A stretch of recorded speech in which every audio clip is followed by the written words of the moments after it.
Welcome back to part 2 of my Field of Glory 2 Beginner's Guide. Part 1 we went over some different methods of causing your enemy units to lose cohesion and different ways to rout them, such as missile fire, flank attacks, etc. But the most common way you're going to be breaking enemy units is going to be by attacking using close combat. And in order to understand how to do that profitably, you're going to have to learn and understand the points of advantage systems and memorize some basic odds tables that result from the outcome of differentials between two units and their points of advantages. So without further ado, let's get started. I've set up this little map here to demonstrate some of the points of advantage differentials, the common ones that you'll come across when playing this game. First thing to understand about points of advantage, it's nothing really too complicated.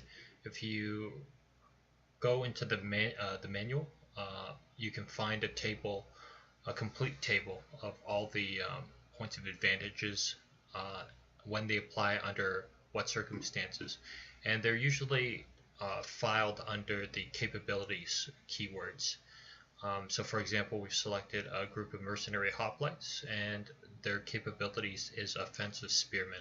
You can actually look up in the manual and see what offensive spearmen does in the table, but luckily they also show us on the unit card, the detailed unit card, what offensive spearmen actually does. So if we just take a quick look at the impact table, it's offensive spearmen, and they have a condition: unless fragmented or severely disordered, they get plus 100 points of advantage. The game abbreviates it to POA versus any troops, unless spearmen are charging mounted shock troops.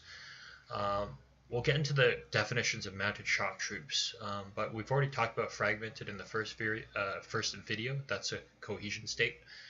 That's the one just above routing.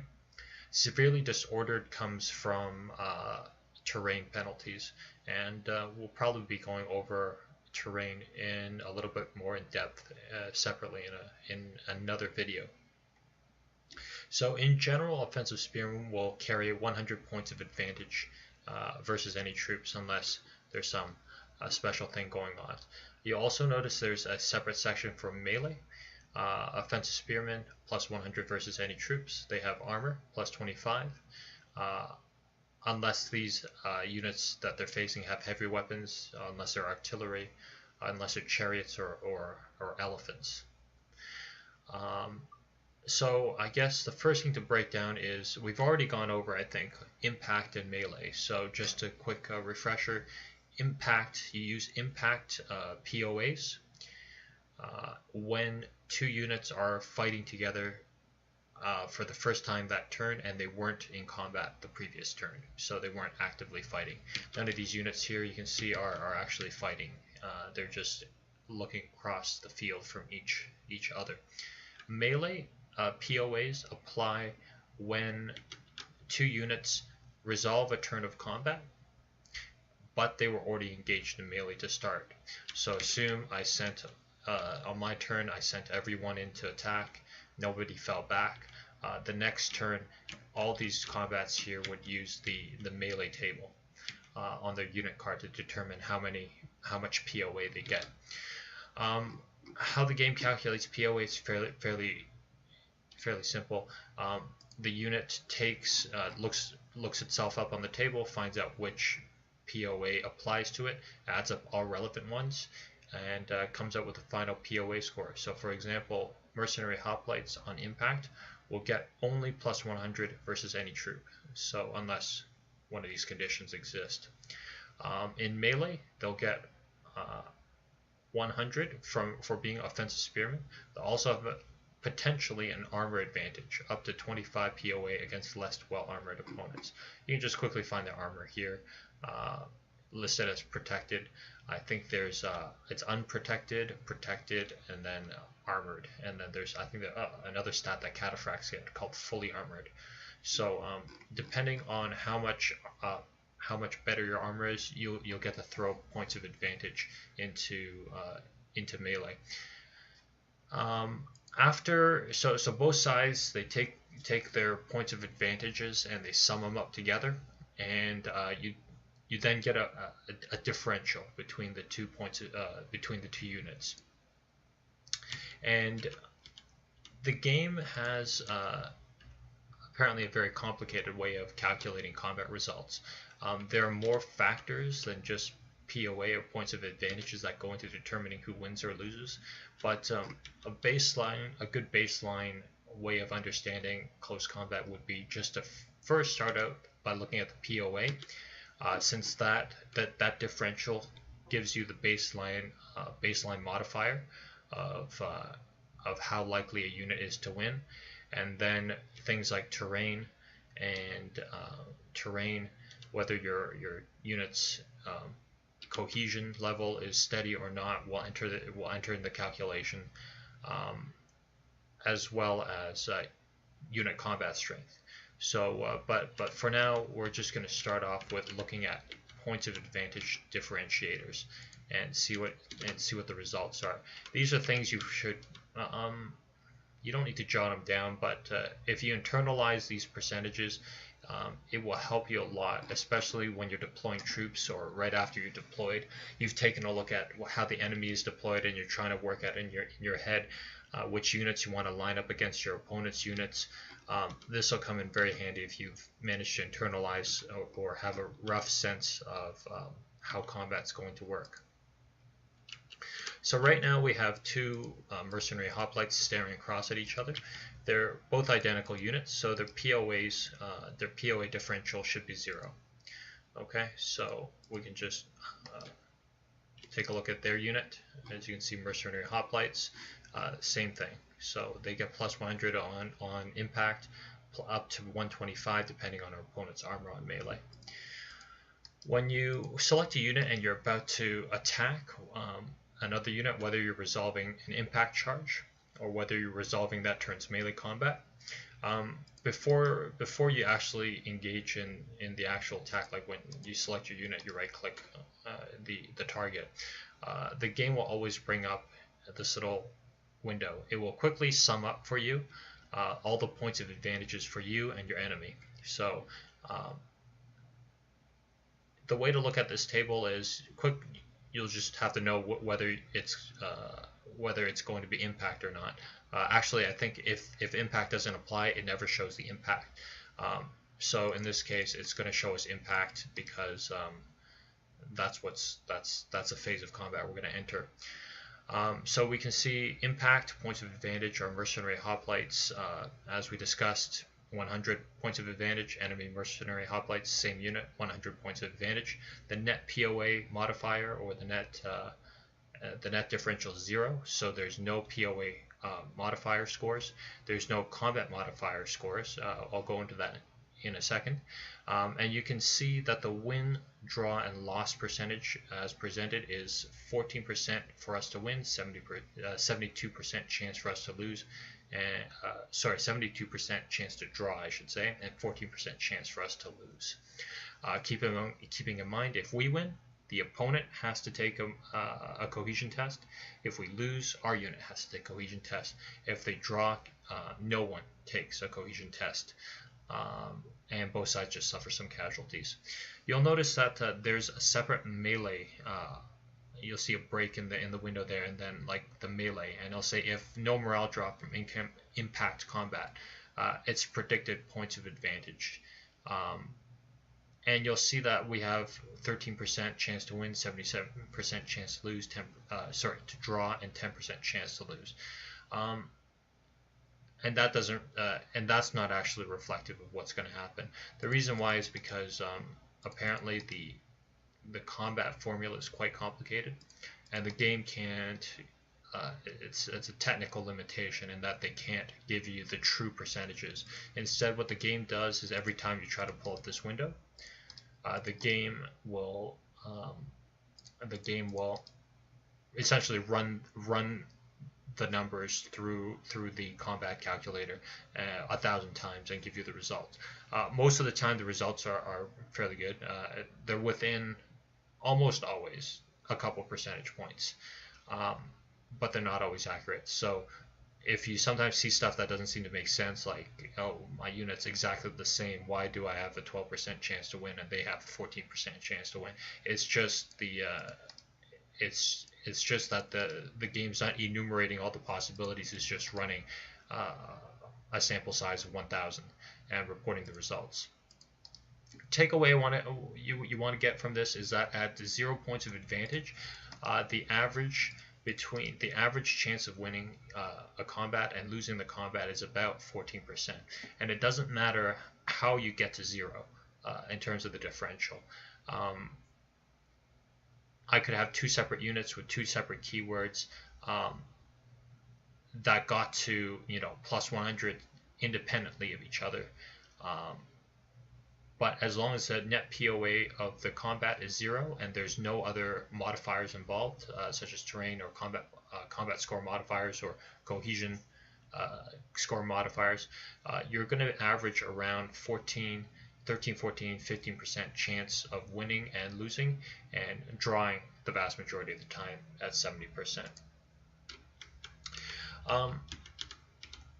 At 100 points of advantage, the game gives you a 32 or 33% POA score modifier, and because of the fact that the formulas are kind of semi-hidden, they're actually not hidden. I've been told they're in a script file that anyone can go in and look, but quite frankly, I don't want to bother, since at the end of the day, all we really care about is the end result.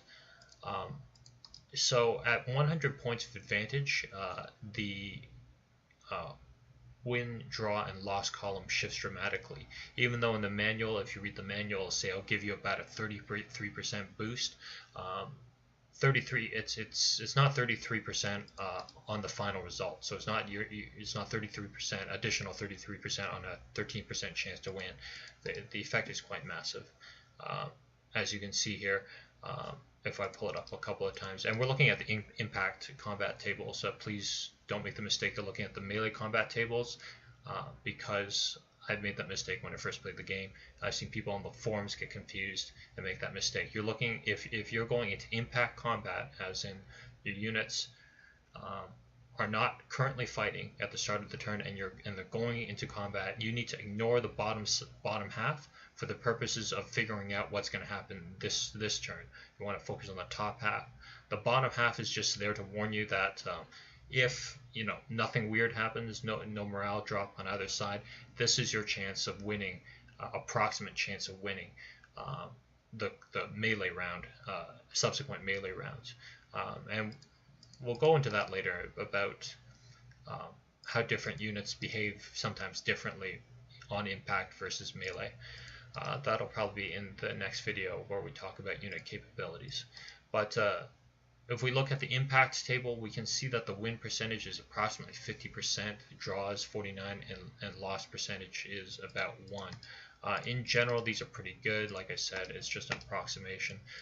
I think it's actually slightly under 50%. I think like 48, 52-1 is a more it's a more representative number. It adds up to 101, but I guess the 1% is your 1 in 100, 1 in 500 chance, I guess, of winning combat. So if you have 100 points, your unit has a 100 point of advantage differential, your chance of winning is essentially nil by this point. You should not expect to win. In fact, you're a coin flip to not have to take a cohesion test. And as I said, I've listed I've sort of brought out the several important thresholds. Like, these are common thresholds. You'll see. Oh, just so we can demonstrate how we got to 100 on this set of units. Our units are Roman legionaries. They're impact foot. They get plus 200 on impact, and troop quality, because they're superior, they get an extra 50 POA. The opposing units, and enemy veteran African spearmen, they only get 100 POA, being offensive spearmen. on impact, and their troop quality, since they're also superior, is 50. So as you can see, it's at 100 points of advantage, you're a big dog. What about 25 points of advantage? 25 points of advantage is important threshold, because that's the modifier you get if your unit's on high ground, or if your unit's on low ground and your opponent's on high ground, but the height differential is less than 100, and you get, the manual states they get a small bonus of 25%, 25 points of advantage, but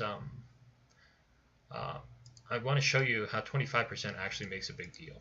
So if we go back here, if we have a net differential of 0, we can see, like I said, around 14%. That's about 1 in 7 chance of winning. With just a small 25% point advantage, you can see that we're still drawing the majority of our combats, but 25 points nets us about a 20% win rate versus your opponent. So even a small, and in general, 25 points advantage is one of the smaller increments. That's, like I said, I've broken these down into common increments in terms of differentials you come across. You'll come across these things like, for example, troop quality. If you ever use raw units, troop quality will net you, raw units will usually net you 25 points of rob you of 25 points of advantage. So 25 is quite a common breakpoint.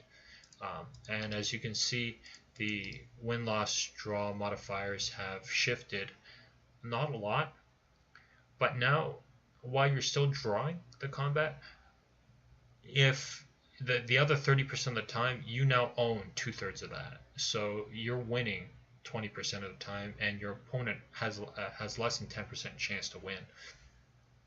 And that just goes to show you that 25 POA is no small deal. In general, if you have 25 POA, if your unit's 25 POA down, you can't realistically expect it to win. Like if your battle plan, your strategy is to hope that your unit who has a 25 point differential, a negative differential, and you need that unit to beat whatever it's up against, that's probably not going to happen. But the good news is a 25 point differential is still enough to maintain a very high draw rate. So still around 70%, not much different from a zero differential. So if you need a unit to hold for a reasonably long period of time, and you can maintain 25 points of advantage, you can give up 25 points of advantage and still reasonably expect that unit to do a defensive job to hold the line. Of course, 7% or 8% a loss rate, or sorry, in this case, if you're behind, a 20% loss rate is not zero. But when you think about it, if you lose close combat, so not only do you have to lose close combat, which is sort of 1 in 5 chance if you're down 25%. Sorry, not 25%. I keep saying that, but 25 points of advantage. But not only do you have to lose that, but then you have to fail your cohesion check afterwards too, before you get disrupted and your unit's in serious danger of breaking. So the odds of that happening are reasonably low. Is it zero? No. I mean, you should always have some plan in case things go bad. But 25 points of advantage is not critical. If you're down by 25 points, you should expect that your units on average should be able to hold up the other unit for quite a few turns actually. By the same token, if you're going into the attack and you have to do this the head-on assault way, frontal attack way, and the unit that you're sending in to hopefully get the job done to break a hole in the line only has 25 points of advantage on the opponent, that's probably not going to happen. 50 points of advantage is when the odds start to get stacked severely against you. As you can see, we have veteran hoplites here against enemy mercenary hoplites, and superior troops, which are veteran hoplites by virtue of their true quality, get plus 50 points of advantage against average units. And the win draw loss table here reflects another sizable jump. So we still draw close to 70% of the time. So 50 points of advantage is not it's not the knockout punch, but you can see that our that the win percentage has jumped to 30%. So almost 1 in 3 times we should expect to win a close combat round, force an enemy cohesion check, and our chances of losing that combat is around 4%, so 4 or 5% typically. 50 POA is important because one of it's sort of the, as I mentioned before, the superior versus average. Almost every army list will have a core unit of spearmen, impact foot, or pikes, but they'll get usually a veteran version of those, and those are exactly the same type of unit with the same type of capabilities, but they get an extra 50 POA. And 50 POA is also the minimum points of advantage for flanking a unit. So if you flank another unit, flank attack, we went over that in the first video, you could have like a totally garbage unit flank the most elite unit in the game, but the game will still award the flanking unit a bare minimum of 50 points of advantage. If the unit you're flanking with is actually really good and you're going up against a trash unit, the game will then scale that back up. So if you would normally have, say, 100 points of advantage on a unit anyways, it's not going to knock it down to 50. But say it was the other way around. Say these African spearmen were flanking my Roman legionaries, the game would award the African spearmen 50 POA. And as you can see, most of the time you'll still be drawing, but you get a sizable lead, a 6-to-1 advantage in terms of winning versus losing. As you go up, we get some more extreme cases. Before I go on, like reasonably, if you're sort of drawing up your strategy during deployment or in the opening phases of the battle, typically between 50 and 100 points of advantage, you're going to need that type of POA differential if you intend to make if your attack is going to be something that's reasonably quick. Anything lower than that, something like 25 POA, or if your attack is dependent on like a 0 POA, you're simply not going to make enough headway. The odds are just not going to be enough in your favor to warrant expectation of like a major breakthrough. But as we mentioned before, at 100 POA, that climbs to close to 50%. So if you can get 100 points of advantage on your opponent on a consistent basis, not just on impact and into melee, you should expect to win fairly often, like every other combat round. And if you're trying to defend at a 100 POA disadvantage, hopefully whatever you have planned happens quickly, because if your units are down 100 points of advantage, they're not usually going to stick around long. But just to show you some of the more absurd ones. So for example, here we have veteran Roman legionaries. These are some of the sickest units in the game. They get plus 300 points of advantage on impact, and you can see here that their win rate is around 67%. And if you can get up all the way to 200 points of advantage, this is veteran Roman legions against just regular mercenary hoplites. It's like 4 out of 5 times they're busting through. Keep in mind, just because you win doesn't necessarily mean you're going to cause cohesion loss. But obviously, if you can maintain an 80% win rate and cause them to test over and over again, not only are they taking a lot of casualties, units that lose combat take more casualties than units that won or drew combat, but you'll very quickly get into auto break territory, even if they somehow miraculously make all their morale checks. Okay, so that was, I'm going to cut off the video here. That's part 1 of Points of Advantage. Part 2 of Points of Advantage, the third video in this series, we are going to examine those same Points of Advantage differentials and how they interact with terrain. So we'll see you then. Thanks for watching.